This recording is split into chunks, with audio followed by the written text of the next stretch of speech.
Did you know that sometimes the most dangerous thing you can do to a powerful person is remind them that they're just human? This week starts with tariff refunds, which sounds boring enough to be federally regulated as a sleep aid, but underneath it is something much more familiar. What happens when losing a legal fight gets treated not as a normal part of government, but as humiliation? Once every court ruling becomes disrespect, every advisor becomes a mirror, and every loyalty test gets passed, powers feel less checked and more chanted. And that's where things get weird. This is Shrink the Nation. Let's go. This is Shrink the Nation, a podcast for thoughtful, informed adults, preferably holding a drink and definitely holding a thought. The views expressed here are ours alone. They do not represent our employers, institutions, licensing boards, government agencies, bourbon distilleries, or most emphatically, our families. They've been very clear about that. This show is for education and entertainment only. Nothing you hear is medical, psychiatric, legal, or professional advice. We're clinicians, not your clinicians. If something we say stirs you up, that's not a crisis, that's a journal entry, or an email sent politely. We're here to challenge ideas, not diagnose strangers on the internet. And if you are in real distress, please reach out to a professional who can actually help you.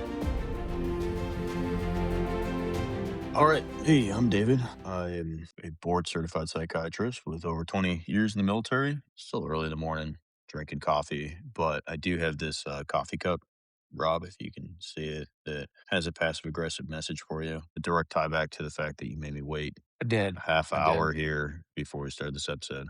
So Yeah. nice little quiet fuck you to start my day and yours. It's Rob. I'm starting my day with a quiet fuck you from David. So thank you for that. I got 26 years in the field of psychiatry and about 30 years in the field of the military. And David's angry with me because I kept him waiting. So you made me wake up early. I did.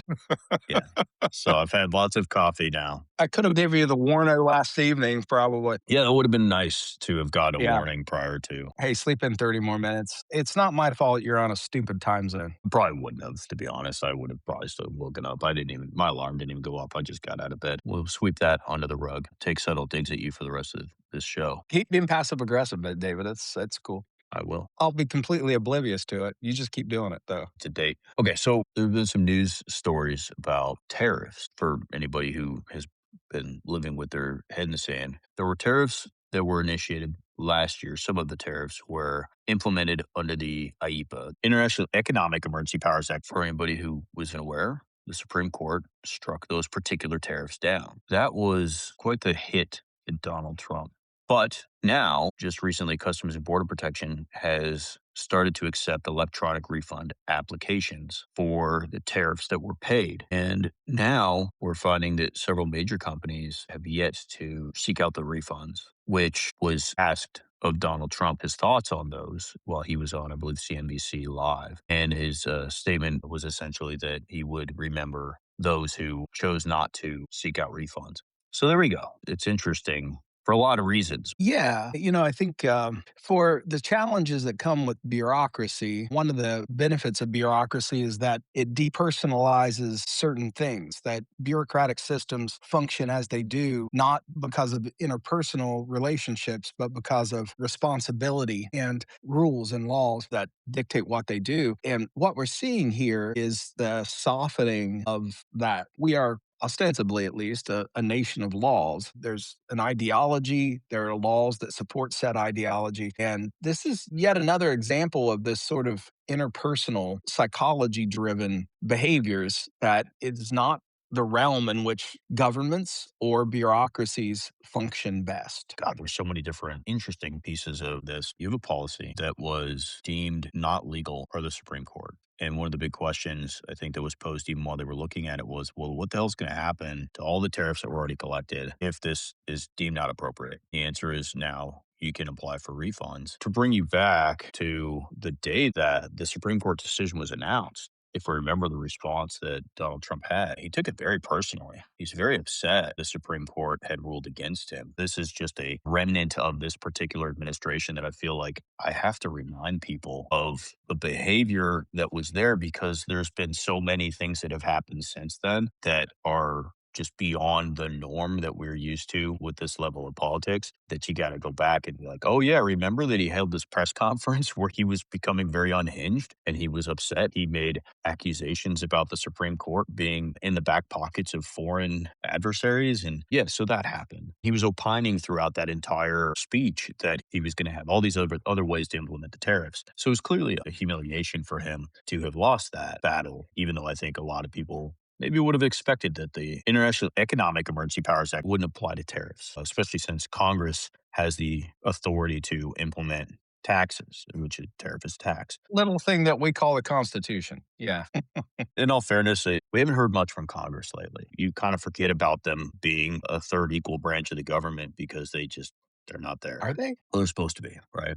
Well, the first, I guess, fascinating thing, this kind of ties into what we spoke about last week, which was the sort of the illusion of movement, that doing something feels like winning, feels like success. And what happened way back in the dark days of February of 2025, they came out, they announced these tariffs under really odd their justification for them had more to do with trade deficits. And any industrialized or advanced nation such as ours is going to have a trade deficit with most countries for reasons that are pretty straightforward. They don't have much money. We do. So we want stuff. So we're going to have a deficit with them because we're going to be pulling in the stuff they make, and they just don't have the finances to take on the stuff we make. At any rate, it was a big deal. It got a lot of attention, and it gave this illusion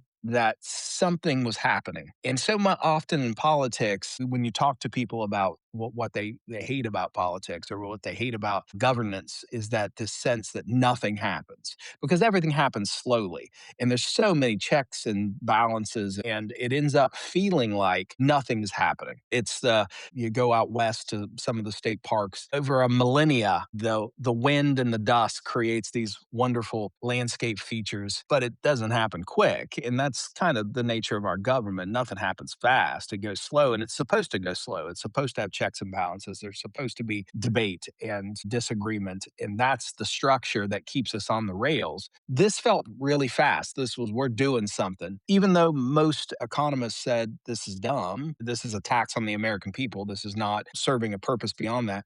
But what we got was this illusion of movement. And then what really happened is, over time, the wheels of government move slowly, the wheels of the judicial system move slowly, and it was completely invalidated. But interestingly, Trump's temper tantrum, when they got shut down, got some attention, not nearly as much as the original tariffs. And then now here we sit where these companies can apply to get money back. It's getting almost no attention. There's no public attention to this. So what stuck was the appearance of movement, even though it was utterly an illusion of success, movement, whatever. And here we are, we're kind of right back to where we began with this big pot of money that now companies are scared to ask for. Yeah, you made a lot of points. I mean, all of which Not all of them worth a damn. you hijacked my point Oh, because I I'm was sorry. talking really slow. No, it's fine. No, because I think you made different points. It wasn't the point I was going to be making. I would say I agree with a lot of what you said. I mean, I think there's some nuance to some of the things that you said, which it's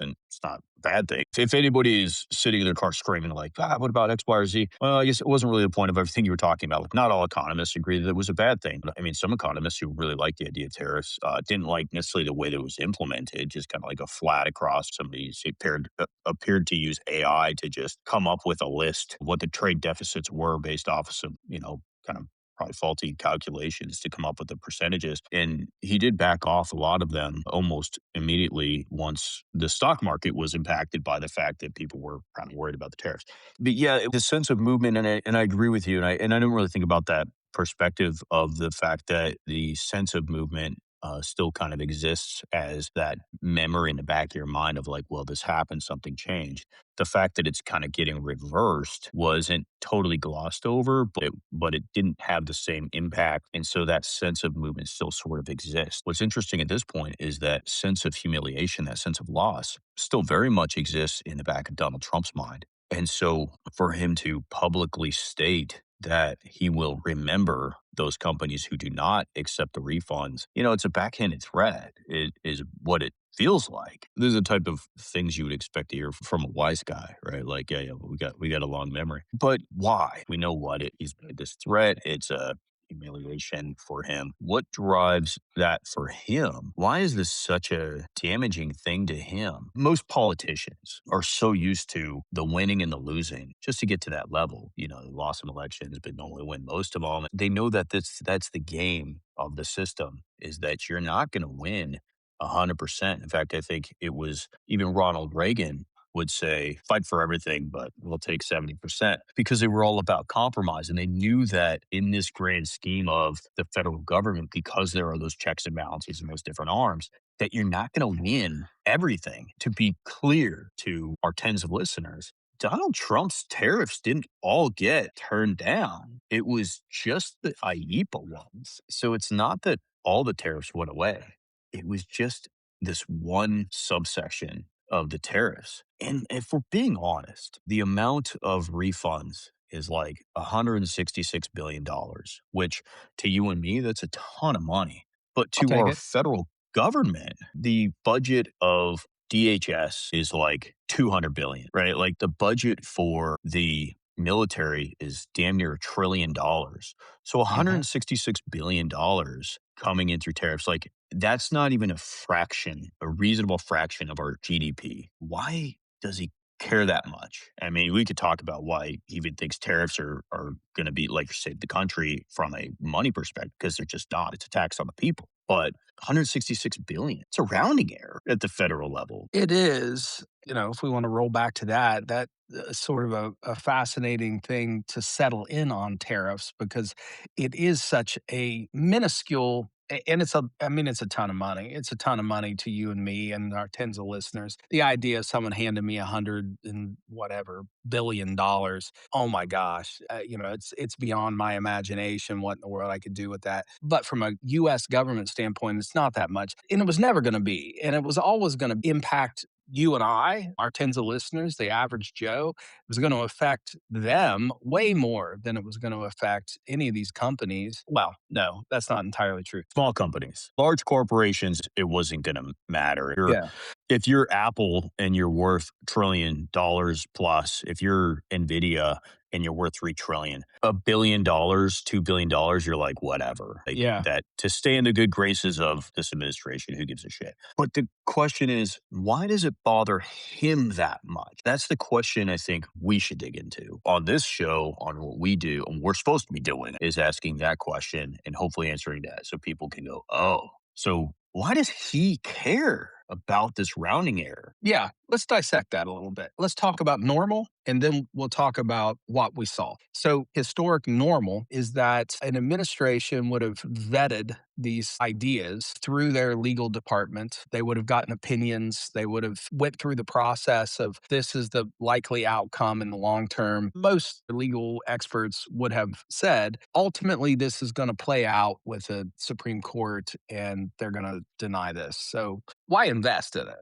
Why do it? So that's normal. Normal usually involves the vetting and the sense of what the outcomes are going to be, second and third order effects, which we have killed in terms of Iran in our last several episodes. But that's not what happened here. That's the first starting point, I guess, is avoiding the normal checks and balances that normal administrations have. Help me with that one, David. Why did he just avoid normal? See, I guess that's where my thought process, and this is, I mean, I think why having a discussion with you is so helpful. I don't see him as avoiding normal checks and balances. I see him as not feeling like they apply. And I think to me, there's a subtle difference to that. It's not somebody who sees that checks and balances exist and says, well, if I can just skirt it, I win. Because that implies somebody views those checks and balances as valid. And I think what I'm seeing,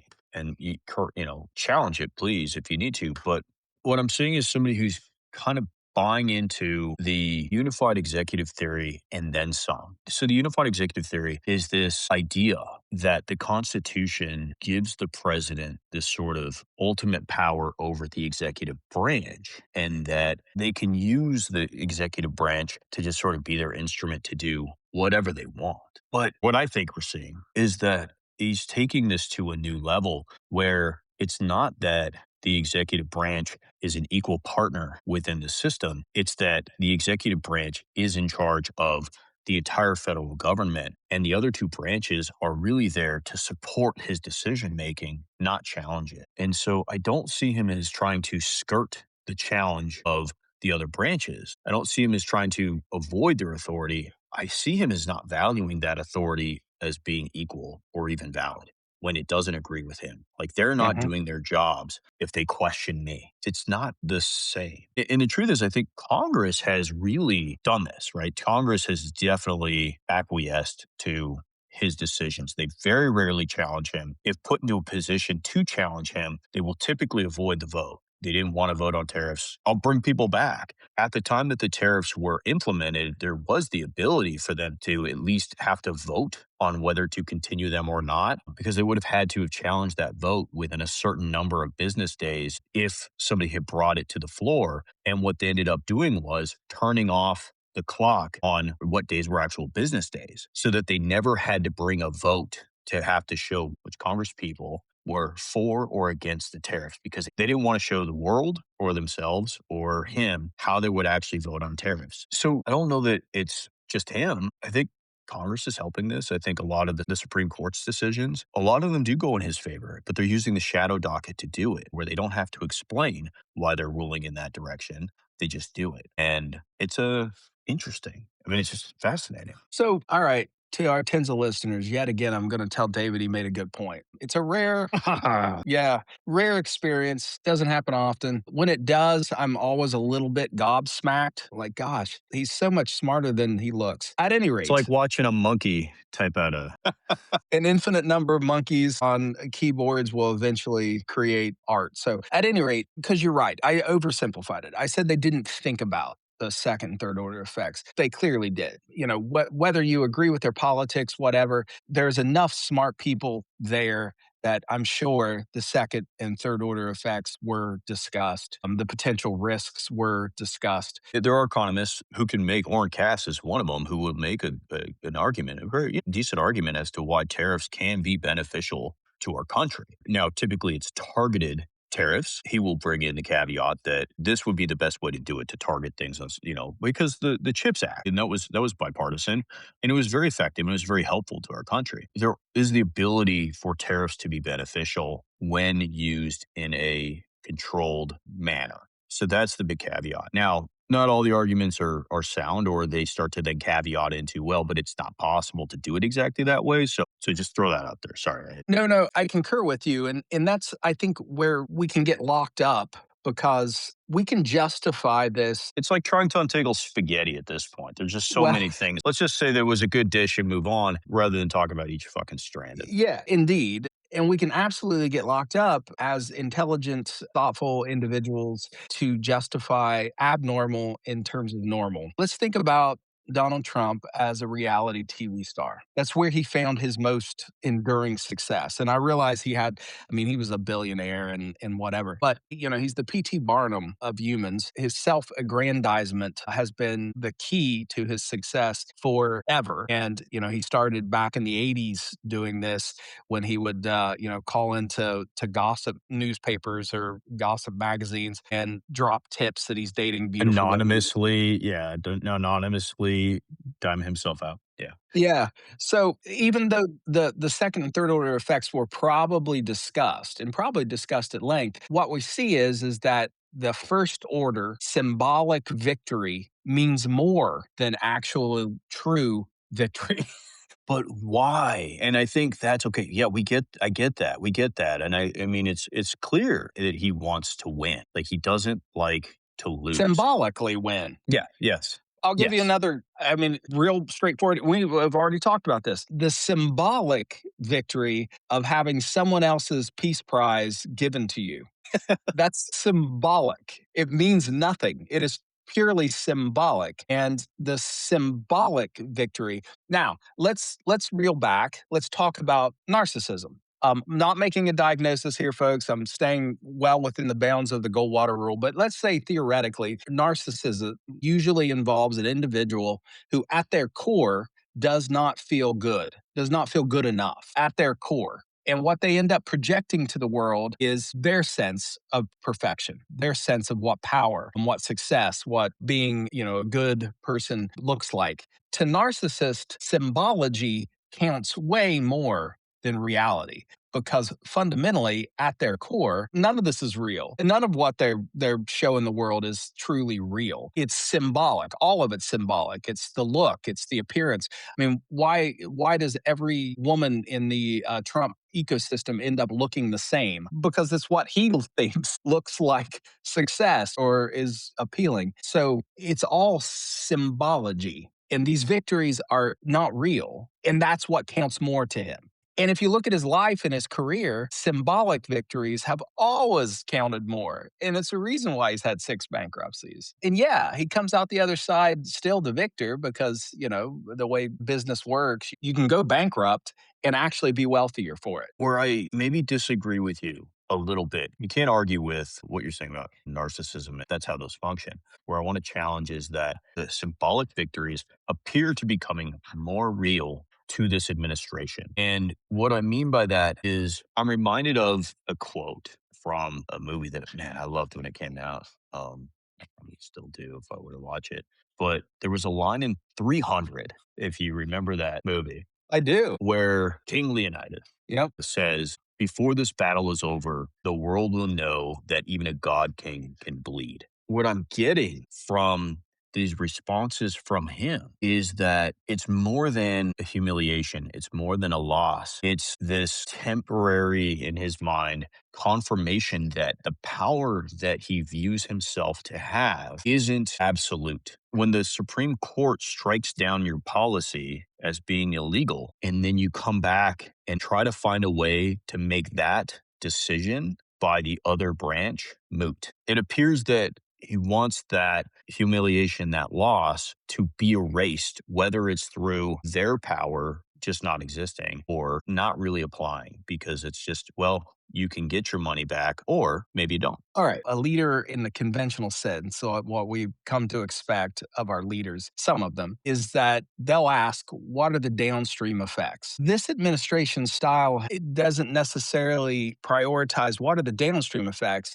It seems the question that's asked is, who will look weak if I do this or don't do this? A conventional leader will say, what happens if this escalates? This administration says, can escalation force others to bend to me? A conventional leader will say, what's the institutional cost? This one says, can I turn the fight itself, the fight for the fight's sake, into proof of strength? Conventional leadership would ask, what do the experts warn? This one says, are these experts trying to limit me? It's a radically different structure than what we've come to expect of conventional leadership versus this leadership. And this leadership really does end up being shows of force, shows of strength, shows of power, symbols of power are what actually drives it. It's not the actual outcomes. You and I and our tens of listeners, if we're engaged in a project and we want the end state to be whatever the goal of that project is. Whereas this administration, like say they're going to cut the grass, I don't know. This administration would more prioritize being outside in a muscle shirt than the actual completion of cutting the grass. It would be the show, not the outcome. I agree that the narcissistic tendency is there and certainly started there with the need for the symbolism of strength. What I fear I'm seeing is the evolution of that to a belief that all of that strength is real. Now, it's symbolic to you and I because we see that it's temporary, right? But for the person who is living it at the top, it's becoming more and more real. The unified executive theory, this belief that you are in charge of everything, being the leader of the country, the leader of the free world, these things are no longer symbols. It's starting to be this deeply held belief that if I say it, it will be so. And so when there is any kind of pushback to that, it's no longer, well, yeah, okay, maybe I'm not allowed to do that. No, it's not. I'm not allowed to do that. You just took a swing at God. You just took a swipe at the king. And look, your swipe maybe cut me, but it's self healed. That's what is interesting, but Yeah. also concerning to me is that Oh, yeah. it seems to be evolving. It's evolving into something more than just I'm winning through symbols. It's I'm winning because of course I'm winning. I am everything. I mean, the unified executive approach is deeply concerning. I don't think anyone actually developed a well thought out ideology on the unified executive based on the Constitution, based on law, based on history. What they really started with was a goal to achieve certain things and whatever their ideology is. And then they built a structure around it to justify that. And then it just so happened we ended up electing a leader who fit that. Not that I mean, I don't believe for a second that Donald Trump has read deeply into the unified executive theory of government. It just so happens he lives it. It's his personality style. And here's the I guess the issue with second order effects. They require patience. They require abstraction. They require institutional imagination. They're boring as hell. They're just boring and they take time. This administration, this individual is not a patient individual. He's not going to wait for these long-term outcomes that you have to look into the future, you have to wait for, you have to be patient for. It's just not going to happen. So it's cognitively real, but it's emotionally less vivid. And what he prioritizes is the emotional vividness, the emotional intensity. So it's not, what's the long-term effect? It's the immediate image that is most important to him. I hit back, I imposed tariffs, I show strength, I made them pay. That's cosplay, no doubt. But I mean, even to this day, like the reality TV element of him, how many times have you seen him giving a press briefing where they catch him and he's like, well, you're going to have to wait and find out. You're going to have to tune in later. He's constantly doing cliffhangers, constantly. But he spent the last 25 years of his life living in a perceptional world where people were perceiving him to be something that he wasn't. Even with his reality show, they couldn't use his boardroom to shoot the show because it was so shitty. They had to create a set. They took him and they made him appear to be a great businessman when he had been a huge failure in every business that he had been part of. But the perception was, and on this TV show, that was a reality TV show, was that he was this great businessman. And so he was projecting out. And I think it started that way, and it seemed to be that way. But what we're seeing over time is what's concerning to me is that it's like there's this video, or maybe several, I don't know, but where a magician is like sitting there and most of the audience is in on this, but there's like one person they pull from the audience, randomly who is not. And the magician puts a blanket over them and then goes, okay, I'm going to make you invisible. I'm going to make you disappear. He pulls the blanket off and everyone in the audience goes, oh, he's not there. And the person is like, thinks they're invisible. And so the person is just like mystified, but they start to walk around and they're like, oh my God, nobody can see me. And they start to behave in this way. They'll move something and then like laugh about it because the person will be like freaking out. They'll pick up like a cup and the people in the audience are just playing along with it, but it becomes real to that person. And they start to believe in themselves. I guess that's what I'm saying. I'm seeing this evolution of his behavior that is going from, well, everyone is telling me I have this power to, holy shit, I have it.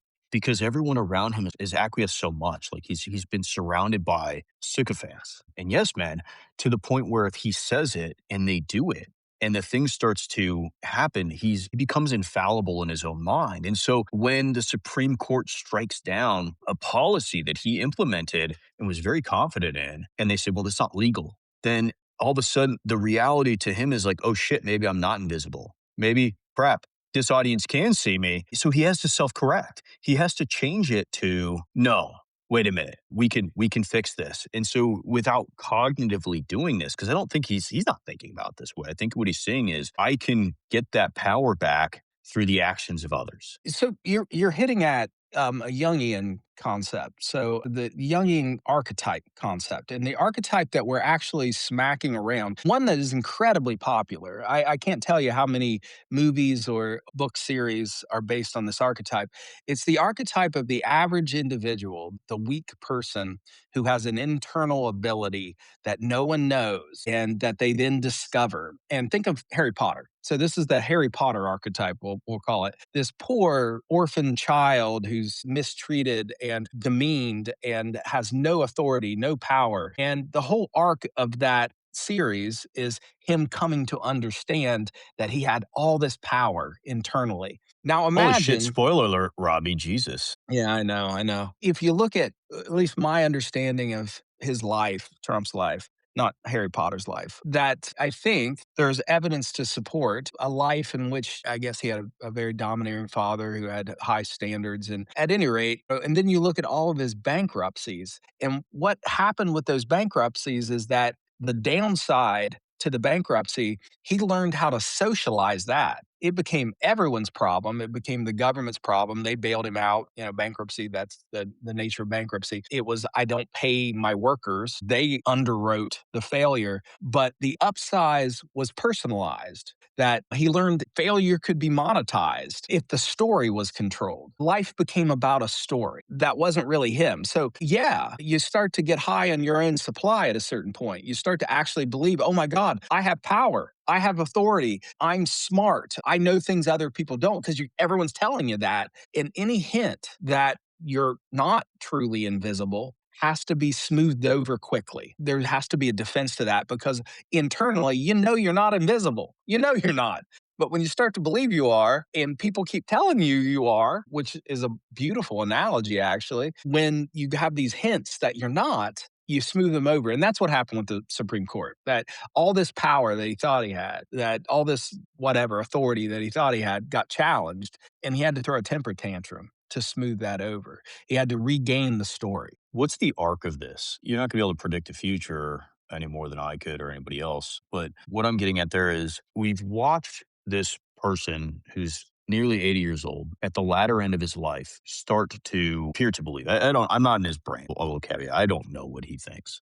But what we're seeing is behaviors that suggest that he is starting to get high on that supply. But because it's so big, it's so grand, they're global effects. Where is this going? Because I feel like we've seen this evolution happen before, and I will call it out. You see this in high control groups. We don't always get this kind of like inside look. Rarely will the evolution of a leader within a high control group be something that you can witness in real time unless you're part of the group. It doesn't become something that the public even cares about until late in the process when things start to become really problematic for the group. Yeah. And then all of a sudden there's documentaries, there's books, there's exposés, all that. But we're watching this in real time, this evolution of what appears to be his own belief in himself Right. that failure is incomprehensible. Well, he confuses domination with strategy. It's the short term win, it's the appearance. His incentive system rewards drama over competence. And those kind of the baselines here that we're dealing with is that it's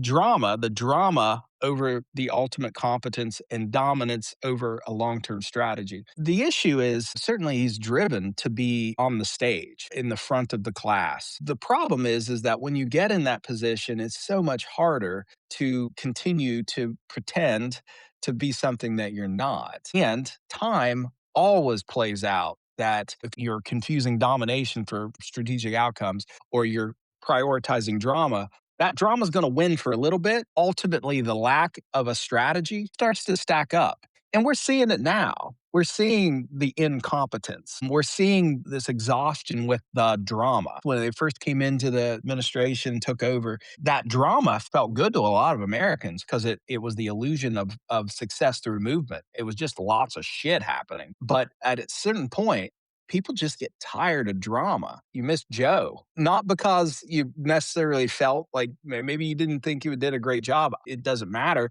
What you did feel is I don't have to check the news every morning to make sure the goddamn world's still turning. Every morning at 5:30 when I turn on the news, I'm thinking, what crazy shit happened since I went to sleep? That drama gets exhausting and we're all going to get exhausted. And then the incompetence, the fact that domination is really the key rather than a long term strategic outcome, the incompetence starts to stack up. And here's the scary thing.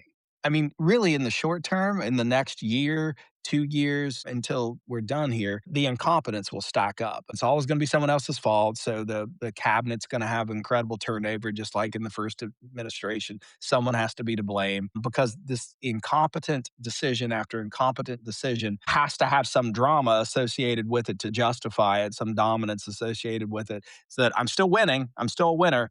People are going to get tired of it. The election cycle coming up, we're probably going to see some massive overturns. It's not necessarily because people are now all of a sudden more Democrat versus Republican. It's just they want something different. So different is the Democratic side. Next election, it's probably also going to shift because people are just going to be so exhausted with this.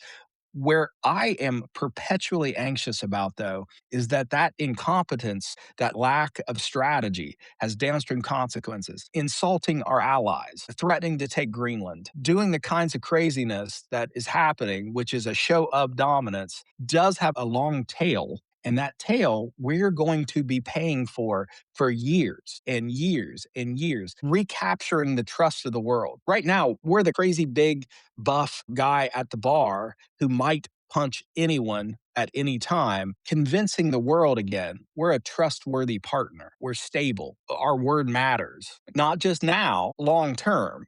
And we've always done that. I'm not even making the argument we've always made great decisions or we've always done the right things, but we have deprioritized drama. We have been stable. Each administration along the way has stuck largely in a worldview with prior precedents. We've been consistent. And now all of a sudden we have shown the world it's not exactly how it works. You can get one inconsistent person in and it can really mess things up. We're going to pay for this for decades. And internally, there's a book called, I think it's called The Fifth Estate or something along those lines, but it talks about like the bureaucratic day-to-day jobs that the major governmental agencies do, like the Department of Energy and its control of like nuclear material, the critical importance that competence, just competently doing the damn job plays in the function of our day-to-day life. So much so that we don't even know. We don't even think about it. You go to your tap, you turn on the water, you're pretty convinced you can drink it. We don't have to think it through. You don't have to ponder it. We just do it. We go to a restaurant and we eat the food, confident we're probably not going to get diarrhea later. Obviously, you're not eating at Taco Bell, yeah. Other than Taco Bell, but then you expect it if you eat at Taco Bell. That's your fault. That's on you. I mean, But it's the reward. Clean out. the clean out. Yeah. But we are so confident because the underlying mechanisms are there that we don't even have to think it through. There are so many things that happen in this government that we just take for granted. We don't even know that they're happening, have been so good at it. And because of the incompetence, the lack of prioritizing competent individuals in these roles, we'll pay for that too. I mean, the downstream consequences of this administration are difficult to even fathom. It's breaking shit that has never been broken. So we're going to have to actually spend a decade just figuring out what's broken before we can fix it. Yes, I agree. I'll make an argument that that is a feature, not a bug of this administration. I mean, that was the purpose of Doge, was to break a whole bunch of shit. Did it save money? No, it cost the government billions of dollars to do what Doge did. Now, it was under the guise of making things more efficient, making things cheaper, but the way that they went about it was very expensive. But what they accomplished and what the original goal was to break enough that it had to be rebuilt at some point with the hope that it would be rebuilt in a very specific way. That was the purpose of Project 2025. Incapacitate the federal government so that it could be rebuilt into a specific image. And I agree with what you're saying, that it's going to have to rebuild. But I think that was a big part of the purpose. The thing that concerns me in the moment, the man is nearly 80 years old. He is not going to live forever. But as he goes further and further down this path of behaviors that appear to be belief that his power is greater and greater and inalienable, we've seen the escalation of that. It's implementing tariffs across the board when they're struck down, needing to rebound from that by saying, I didn't get cut. Look, I'm not cut. I'm not bleeding. Actually, it's fine. It's not real. They said it's not legal, but as long as people don't ask for the money back, then my tariffs still stood and I'll put in new ones. But then it was, I have prevented 8 wars to now he's attacked, what, 7 countries or something? Not making a case for the Peace Prize, is he? Well, I mean, yeah, there's the board of peace that you sit on while you're simultaneously escalating and whatever. But what I'm seeing is this escalation. So go to Venezuela. What happened was we cut off the head of the serpent by going in and swiftly taking Maduro out, right? And what happened there was we're going to take Maduro out, which he did, and it was easy, right? It was easy in his mind. And we talked about this before. What was he going to do? Was he going to leave the administrate? Like, was the goal really regime change, as he said, or was it, I just want to show that I've done something? And what would they do? They basically said to the person who was left, do what I say and you're good. Just be friendly to us and you're fine. He didn't put a new person in. And so then he saw, well, I can do this in Iran as well. But Iranians, they're just not the kind of people who are going to just switch because you said so. I think the hope was that the people were going to rise up and take over. And that didn't happen. But the escalation of it was so much more. So that's what I'm worried about, Rod. That's what I'm concerned about. That's what I'm seeing is this escalation of this belief that whatever he does is infallible and then just fix the back end when the God King bleeds a little bit. You didn't see that. It wasn't blood. He's living rent free in my noggin. And it's actually pissing me off a little bit because I spend way too much time trying to just make sense of this and piece it all together. But what I've come to is that he has catastrophe trained grandiosity. Way to bring the terminology down, Robbie. Thanks for Yeah. that. Yeah. Well, we want to keep it at a fifth grade reading level. It's not grandiosity despite failure, it's grandiosity metabolized through failure. So when you look at his life arc, there's lots and lots and lots of failure after failure after failure, largely because of what we just talked about, which he prioritizes drama over consequence. And that's what happens. But he comes out the winner each and every time. And you had mentioned this, I think last time, that he ends up coming out the winner. So he has trained himself. And I don't even know if he's thinking this through. I think it's more a feeling. He's like feeling his way. That failure actually ends up making him more grandiose. The problem is like if you're running a casino and it fails and you come out the other side, $100 million richer because you basically didn't pay anyone and you stole the money and you're like bankrupt, debt free, that's one thing. But for a country, for us, for the United States, the arc here is failure. And then coming out the other side somehow with a story that he's still grandiose and it wasn't his failure. It's socialized failure. The failure gets socialized. We're all absorbing this. We're absorbing the gas prices. We're absorbing the cost of tariffs. We're absorbing the cost of this war. We're absorbing these things totally socialized. It's not falling back on him. It's his decisions, but it's not impacting him. So, where I see a difference in what you're saying, the only thing I would disagree with, or I would say look at through a different lens, because I think, yes, through most of his life, it was him boosting up himself, not necessarily purposely, but just through every failure was escalating for him because he came out clean on the other side. What the difference is now is that it's not him elevating himself now. And this is where I see the similarities to a high control group because it's not that the leader elevates themselves, it's that the leader has followers who elevate the leader with each loyalty test, which is really what we're seeing with the tariffs thing. With each loyalty test that people go along with, that the followers say, okay, the leader is asking me to not talk to my family anymore, so I won't. That strengthens the leader, right? That builds up the leader. And so what we're seeing is, and we've seen this for over a year, that there's these loyalty tests. And with each success in the loyalty test, because you don't need all the followers to follow, you just need some. But every time something outlandish or a violation of morals or ethics or just norms occurs and the leader survives in that leadership role, it just strengthens the leader more. And it isn't necessarily the leader who is strengthening themselves, it's the activity of the follower. Now, the leader starts to believe it. And that's where you'll see that arc over time, where the leader goes from having some followers who believe the vision, who believe the story, because the followers want the easy answer. The simple answer can be helpful. It's the easy answer, the tough questions. The followers want that. And as the leader guides them down the path of this is the easy answer, believe this, follow this structure. As the followers go along with it and they get deeper and deeper into that vision, the leader gains strength. But then at some point, there's a switch in the leader where the leader goes from knowing that they're selling bullshit, that they are just offering up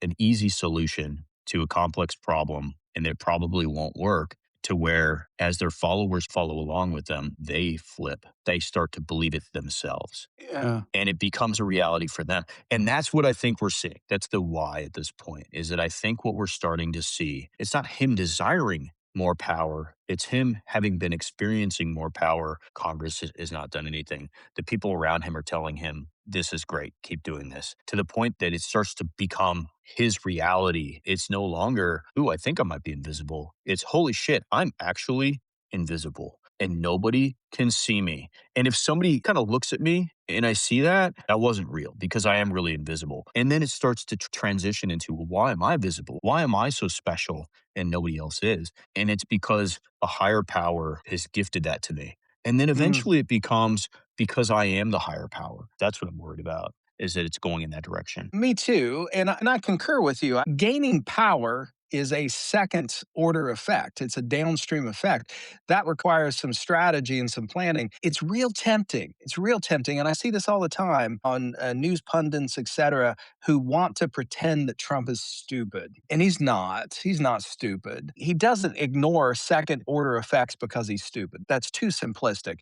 He ignores them because his psychology is built around first order domination. Life has taught him second order consequences are paid by somebody else. So the priority is that first order domination, looking powerful, making people bend, embarrassing others, getting them to pay homage and give him fealty and sit around in a cabinet meeting where every one of the secretaries has to open up with a tribute to the great leader, embarrassing themselves. I mean, it might have, What fucking reality are we in right now, Robbie? it could be like North Korea. You're right, because I think in North Korea, he's the supreme leader, and he's appointed by God. Yeah, so you're right. Yeah, but that's where it's going. What it really reminds me of, there's a great video of Saddam Hussein when he took power in Iraq, and he's in the parliament, and these guys all of a sudden realize, oh shit, he is now in control, and he could kill any of us.